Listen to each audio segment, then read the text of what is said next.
کہ آپ کیا سمجھتے ہیں کہ جو عورت کا پردے کا جو ایک کنسیپٹ ہے، یعنی جو ہمارے ایک روایتی کنسیپٹ ہے، بلکہ آپ بھی اس کو آرتھوڈاکس کنسیپٹ کو ہی مانتے ہیں نا، کنزرویٹو اپروچ، کہ یہ آواز کا بھی پردہ یہ سارا جناب میں تو اس سے بھی ایک آتا نہیں، آپ کیا سمجھتے ہیں کہ یہ غامدی صاحب جیسے جو لبرل لوگ ہیں انہوں نے آپ جیسے لوگوں کو عوام کی نظر میں زیرو نہیں کر دیا، عوام نے آپ کو مسترد نہیں کر دیا آپ جیسے لوگوں کو؟ آج عوام کی جو غالب اکثریت ہے وہ تو غامدی صاحب کو اس مسئلے میں فالو کرتی ہے، فالو اس لیے کر رہی ہے کہ وہ ماں سوائے چاند گرانوں کے۔ جی غامدی صاحب سے پہلے بھی وہ پردہ نہیں کرتی تھی، غامدی صاحب کی وجہ سے کسی برقی والے نے برقع نہیں اتار دیا، ایسا نہیں ہوا، وہ پہلے ہی لبرل تھے۔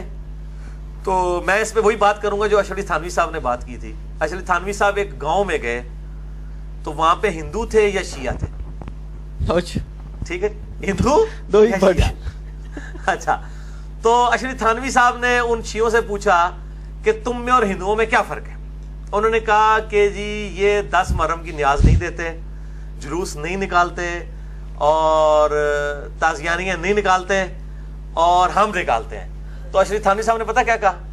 انہوں نے کہا یہ جو جلوس ہے نا 10 محرم کا اور ماتم، یہ تم نے کبھی نہیں چھوڑنا، یہ نکالتے رہنا، کم از کم ایک اسلام اور ہندوازم کا فرق تو قائم رہے گا نا۔ چلیں وہ ایک بدعت کے زمرے میں صحیح، لیکن کم از کم ان کو احساس تو ہے نا کہ مسلمان وہ ہوتا ہے جو تعزیہ نکالے گا، اور جو بت کے آگے جھکتا ہے وہ ہندو ہوتا ہے۔ تو اشرف تھانوی ایک سنی ہو کے بھی، سنی العقیدہ ہو کے بھی انہوں نے اتنی ٹالرنس دکھائی کہ انہوں نے کہا چلو یہ نکالتے رہنا، کم از کم اس کے اوپر تو قائم رہو گے نا۔ اب میں آپ کے اس سوال کے اوپر ہوتا ہوں جو آپ نے سوال کیا کیا تھا، یہ عورت کا پردہ جو پردہ، ہاں، تو میں یہ کہتا ہوں کہ غامدی صاحب کی مہربانی ہے کہ جو بے پردہ عورتیں تھیں، جو پہلے ہی بے پردہ تھیں، ان کو بے پردہ ہی رکھا، اس کے بعد کم از کم نماز شروع کروا دی ہے، تعزیے تو نکال ہی رہی ہے نا، وہ نکالتی رہے، ہم اس کے اوپر بھی خوش ہیں۔ ہمارے لیے پریشانی اس وقت ہوگی کہ جب کوئی با پردہ عورت اپنا نقاب اتار دے اور کہ جی میں غامدی صاحب سے متاثر ہوئی، پھر پریشانی والی بات۔ اچھا، غامدی صاحب کے معاملے میں آپ وہ روایتی جوش نہیں دکھاتے کہ غامدی صاحب سے نہیں یہ اعتراض لگے آپ کو وہاں سے چندہ آنے لگے؟ بالکل بالکل، میں اس اعتراض کو کھلے دل سے تسلیم کرتا ہوں کہ میں غامدی صاحب کا جب رد کرتا ہوں تو غصے میں نہیں آتا، اور میں کوئی سخت الفاظ استعمال نہیں کرتا، اس لیے کہ غامدی صاحب جب اپنے مخالفین پر برستے ہیں تو وہ بڑے ٹھنڈے الفاظ میں برستے ہیں، ٹھیک ہے۔ اچھا، جن مولویوں کے اوپر میں غصہ نکالتا ہوں وہ جب میرے پہ نکالتے ہیں یا اپنے مخالفین پہ، وہ مجھ سے زیادہ گندی لینگویج استعمال کرتے ہیں۔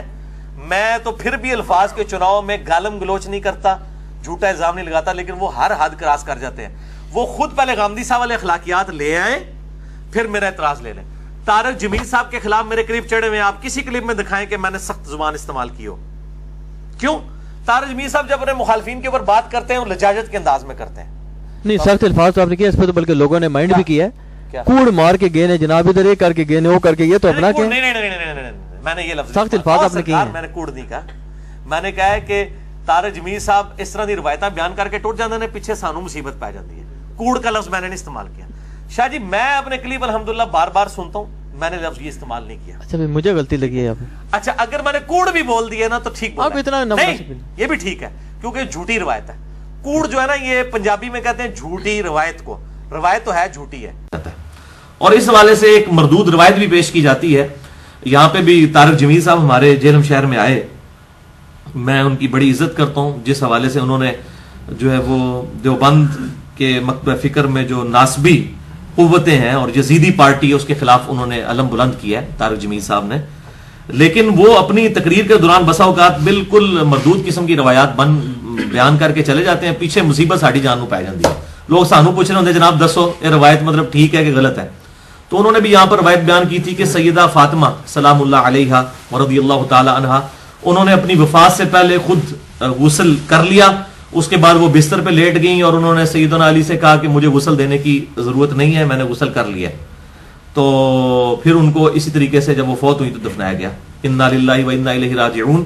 یہ روایتیں تو موجود ہیں دنیا میں جناب، قادیانیوں کی سپورٹ میں بھی جعلی روایتیں موجود ہیں دنیا میں، کوئی بھی مکتبہ فکر روایتوں کے بغیر نہیں چل رہا، لیکن اصول محدثین پر بھی دیکھا جائے گا وہ روایتیں ثابت بھی ہیں کہ نہیں، یہ بالکل جھوٹی روایت ہے، اصول محدثین پہ یہ ایکسیپٹیبل نہیں ہے کہ سیدہ فاطمہ نے خود یعنی کہ مرنے سے پہلے انہوں نے غسل کیا۔ یہ اگر کوئی اعزاز ہوتا تو امام کائنات سید الاولین والآخرین شفیع المذنبین رحمت للعالمین سیدنا و مولانا امام اعظم محمد رسول اللہ صلی اللہ علیہ وسلم کو حاصل ہوتا، لیکن آپ ابو داؤد کھول کر پڑھ لیں، ان کو بھی سیدنا علی نے غسل دیا ہے آپ صلی اللہ علیہ وسلم کو، تو سیدہ فاطمہ کو بھی غسل دیا گیا، بلکہ سیدہ فاطمہ کو تو غسل دیا ہے حضرت علی نے خود، مصنف عبد الرزاق میں موجود ہے۔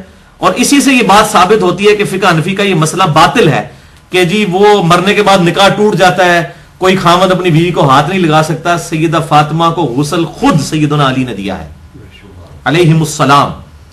تو اس سے یہ بات ثابت ہوتی ہے کہ غسل دیا جا سکتا ہے. تو یہ جو معاملہ طارق جمیل صاحب نے بیان کیا یہ بالکل باطل ہے، ایسا کوئی معاملہ نہیں. اور اگر کوئی سپوز اس طریقے سے حادثاتی طور پہ غسل کر بھی لے اور اس کے بعد اس کی ڈیتھ ہو جائے، تب بھی اسے مرنے کے بعد والا جو غسل ہے وہ دیا جائے گا، وہ غسل ضرور ہوگا ہی، کیونکہ اس کا تعلق جو ہے وہ روح نکلنے کے بعد سے ہے نہ کہ پہلے سے. روح نکلنے سے پہلے کے احکامات ڈیفرنٹ ہیں، بعد کے ڈیفرنٹ ہیں. اب یہ غامدی صاحب کا جو ایک بہت بڑا جو علمی مسئلہ ہے نا وہ آ رہا ہے. یار غامدی صاحب کے اوپر سارے چڑھے ہوئے ہیں، باقی کتنے جے تھوڑے؟ نہیں، یہ غامدی صاحب کا موقف بڑا عجیب سے ہے، کیونکہ آپ بھی اس کا مطلب ہے باقیوں کو تو آپ اس قابل ہی نہیں سمجھتے کہ شادی ڈسکس کریں. وہ تو ہے ہی ہے نہیں، باقی چیزیں ڈسکس ہوگی نا. غامدی صاحب نے ایک عجیب و غریب بات یہ کی ہوئی ہے. وہ کہتے ہیں جی کہ یہ جو پوری دنیا میں جو ہمیشہ سے مسلمان کوشش کر رہے ہیں نا خلافت کی، ایون کہ اینڈ کے اوپر بھی تو ہمارا کنسیپٹ یہ ہے نا خلافت ہوگی، محمد اسلام آئیں گے. وہ کہتے ہیں جی یہ آپ کا کام ہی نہیں، اس کی ٹینشن لینا آپ کا کام ہی نہیں، آپ کا میکسیمم کام یہ آپ دعوت کا کام کریں. اظہر وہ ایک موقف اس حوالے سے رکھتے ہیں کہ نہیں، آپ اپنا بتائیں اس میں. جی میں ان کے ساتھ ایگری نہیں کرتا ہوں. آپ کا کیا موقف ہے؟ میرا موقف نہ تو ایکسٹریم جماعتوں والا ہے اور نہ غامدی صاحب والا ہے. میں یہ کہتا ہوں کہ تزکیہ نفس کے اوپر ایمفسائز ہونا چاہیے. یہ غامدی صاحب کا موقف بالکل ٹھیک ہے. ٹھیک ہے. اور اس کے بعد آپ جو ہے وہ اقامت دین کے لیے کوشش بھی کریں.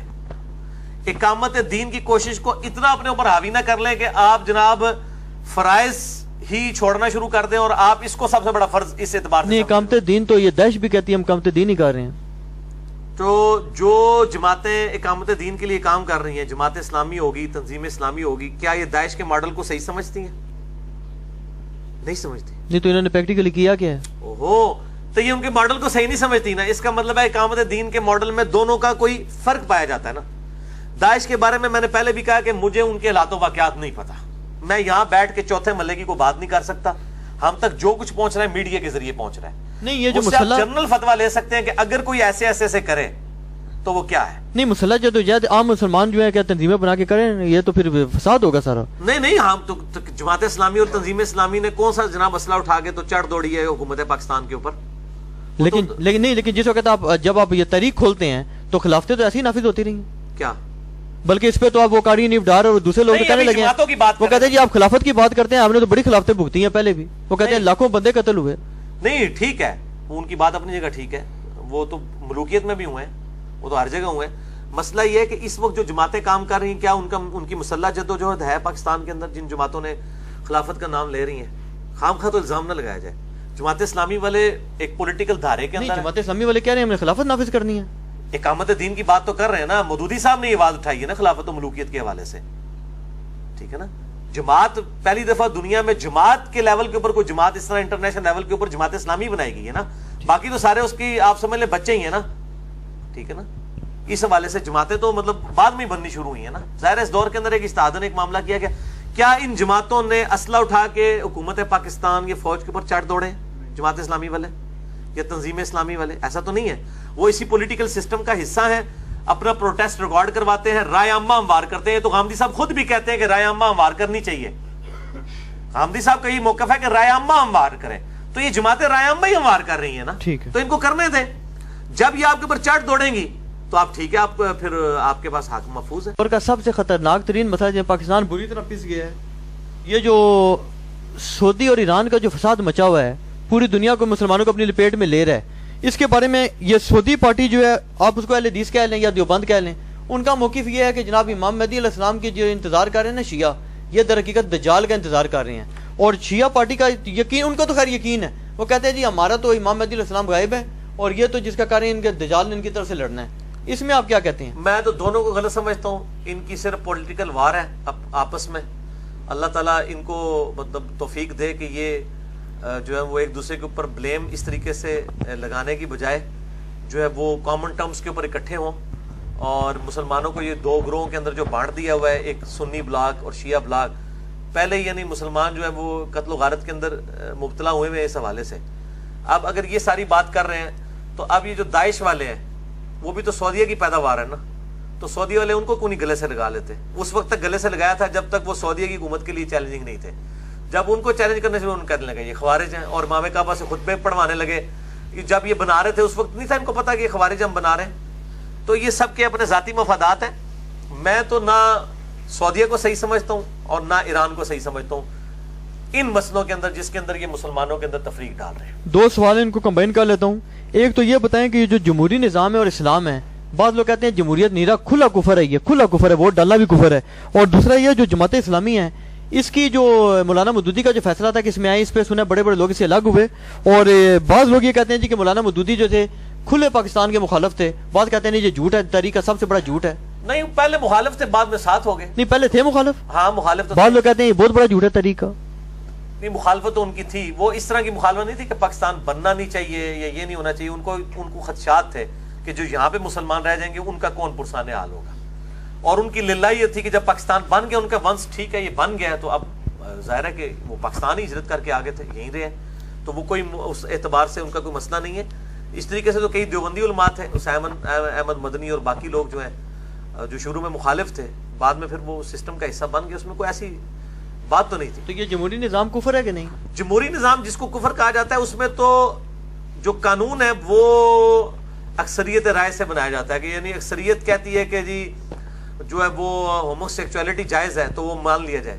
تو یہ جمہوری نظام کفر ہے. اس طرح کا جمہوری نظام اگر حلال کے دائرے کے اندر ہو کہ مثلا میں نے افطاری میں آپ کو شکنجی پلانی ہے، روح افزا پلانا ہے، جامع شریف پلانا ہے، پیپسی پلانی ہے، دودھ سوڈا پلانا ہے، اس کے اندر ووٹنگ کر لیتے ہیں حلال کے دائرے کے اندر. تو وہ تو اللہ کے نبی بھی ووٹنگ ہی کرواتے تھے صلی اللہ علیہ وآلہ وسلم. غزوہ احد کے موقع پر آپ صلی اللہ علیہ وسلم کی قطعاً رائے نہیں تھی کہ باہر نکل کے لڑا جائے. یہ تو اکثریت نے فیصلہ دے دیا تو باہر نکلے تھے، اور بعد میں شکست بھی ہوئی، فتح شکست میں بدل گئی، حالات و واقعات ایسے ہو گئے. تو اکثریت کی رائے سے فیصلہ ہونا حلال کے دائرے کے اندر وہ اکثریت کی رائے سے ہی ہوگا. باقی جو انہوں نے شڈول چھوڑی ہوئی ہے نا کہ جی ایک جاہل کا اور ایک عالم کا ووٹ برابر ہوگا، ان کو کہیں کہ بریلویوں کا عالم دیوبندیوں کا جاہل ہے، دیوبندیوں کا عالم جو ہے بریلویوں کا جاہل ہے، شیعہ کا عالم سنی کا جاہل ہے، سنی کا عالم شیعہ کا جاہل ہے. اور تسی پہلے آپس ایک دوسرے نو عالم جاہل مان لو نا. ایک عالم دوسرے کہتا ہے یہ تو ہے ہی جاہل. تو علماء سارے میں کہنا ساری صحیح کہہ رہے ہو، ساری جاہل ہو گئے تاکہ ایک دوسرے نو جاہل کہہ رہے ہو نا. یہ نہیں ہوگا. تھوڑا سا ووٹ سب کی برابر ہوگی. جو بیسک نیڈ ہے نا وہ ہر بندے کو سمجھ ہے. ایک ان پڑھ کو بھی سمجھ ہے کہ میرے لیے کون سی چیز بینیفیشری ہے.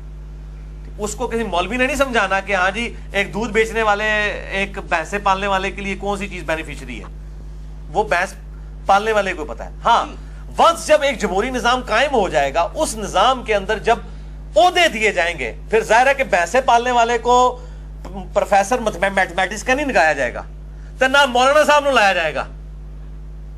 ٹھیک ہے نا. پھر میں پوچھا گا ہاں جی ووٹ ہوں میتھمیٹکس دے پروفیسر دی 1 تے 2 دے برابر کرا یا تہاڈی کرا، کیونکہ تہاڈے میتھ تے نہیں آندی. اس طریقے سے ایک عالم دین جو دین سکھا رہا ہوگا وہاں پہ پوسٹ کو لگا، اس حساب سے تو پھر جس کی پوسٹ ہوگی اس کو ملے گی. ووٹنگ میں تو ظاہر ہے ایک جو ہے نا دودھ دہی والا کرنے والا ایک بندہ کہے گا جی میں گڈریا ہوں، اور انبیاء کی سنت جو ہے وہ بھیڑ بکریاں پالنا ہے. عالم دین جو ہے یہ تو ہمیشہ ہماری بھیڑ بکریوں کا دودھ ہی ہم سے مفت پہ جبراتوں پہ لے کے تو اپنا گزارا کر رہا ہے. میری ووٹ جو ہے عالم دین کے مقابلے میں 2 کے برابر ہونی چاہیے. تو دیو پھر 2 کے برابر کرو دی، پھر وہ دعویٰ صحیح ہے. اگر وہ کہتا ہے علم کے اوپر تو وہ اسے علم سے پوچھیں گے تو پھر کہیں گے ہاں جی بریلویوں کے علماء کی ووٹ کتنے کے برابر ہو، دیوبندیوں کی، اہل حدیث کی، شیعہ کے، وہ اپنے تو کہیں گے، باقی صاحب تو کہیں گے 0. سب کی ووٹ 1 کے برابر ہی ہوگی. اس کے بعد آپ رائے عامہ ہموار کریں نا، لوگوں کو قائل کریں، رائے عامہ ہموار کریں کہ ہاں جی اس کے لیے ہونا چاہیے. باقی جو حلال اور حرام کا فیصلہ ہے نا وہ رائے عامہ سے نہیں ہوگا. وہ جو قرارداد مقاصد میں بھی لکھا ہے کوئی بھی قانون کتاب و سنت کے خلاف پاس نہیں کیا جائے گا. وہ سیدھی سی بات ہے. ادھر اوپر آگے بیٹھ جائیں آپ. یہ خالی اچھا یہ